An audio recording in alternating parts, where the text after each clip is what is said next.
ప్రభాస్ కథానాయకుడిగా 600 కోట్ల భారీ బడ్జెట్తో నాగశ్విన్ దర్శకత్వంలో కల్కి 2898 నిర్మించారు. ఈ సినిమాలో బాలీవుడ్ మెగాస్టార్ అమితాబ్ బచ్చన్, విలక్షణ నటుడు కమల్ హాసన్, దీపికా పదుకునే కీలక పాత్రలు పోషించారు. అలనాటి అందాల నటి శోభనా కూడా ఒక ప్రత్యేక పాత్రలో నటించారు. ఈ సినిమా కథ 3 ప్రపంచాల మధ్య జరిగే యుద్ధ నేపథ్యంలో ఈ సినిమాని రూపొందింది. ఈ సినిమా గురించి కొన్ని ఆసక్తికరమైన విషయాలు చూసేద్దాం. ఈ సినిమా కథ 3 ప్రపంచాల మధ్య సాగుతుంది. భూప్రపంచమంతా వనరులను కోల్పోయి నిర్జీవమైన దశలో కాశీపట్టణాన్ని చూపించారు. అన్ని వనరులు ఉండే ఆకాశం కోసం కిలోమీటర్ల పరిధిలో కాంప్లెక్స్ను డిజైన్ చేశారు. సర్వమతాలకు చెందిన శరణార్థులు ఉండే ప్రపంచంగా శంబలాను చూపించారు. సినిమాకి కల్కి 2898 AD అనే టైటిల్ పెట్టడం వెనుక ఒక అద్భుతమైన లాజిక్ ఉంది. మూవీ ట్రైలర్ని గమనిస్తే ఓ వ్యక్తి మాట్లాడుతూ 6000 సంవత్సరాల కిందట కనిపించింది, ఇప్పుడు ఆ పవర్ వచ్చిందంటే అంటాడు.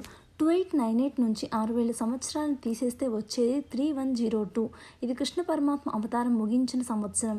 అంటే 2898 ADలో మళ్ళీ శ్రీ మహావిష్ణువు కల్కిగా అవతరించబోతున్నారు. 6000 సంవత్సరాల్లో జరిగిన పరిణామాలను కూడా టైం ట్రావెల్ రూపంలో సినిమాలో చూపించారు. కల్కి థీమ్లో చూపించిన శ్రీ మహావిష్ణువు అవతారాలు, చంద్రబోస్ అందించిన సాహిత్యం విశేషంగా ఆకట్టుకున్నాయి. ఈ సినిమాలో భైరవగా ప్రభాస్, అశ్వత్థామగా అమితాబ్ బచ్చన్, సుప్రీం యాస్కిన్ విలన్గా కమల్ హాసన్ నటించారు. ఈ సినిమా చూసే వారికి కొన్ని సర్ప్రైజ్లు కూడా ఉన్నాయి. నాని, దుల్కర్ సల్మాన్, మృణాల్ ఠాకూర్, విజయ్ దేవరకొండ లాంటి కొందరు యువ నటులు అతిథి పాత్రలో కనిపించారు. కనుక వీడియో నచ్చినట్లయితే లైక్ చేసి సబ్స్క్రైబ్ చేయండి.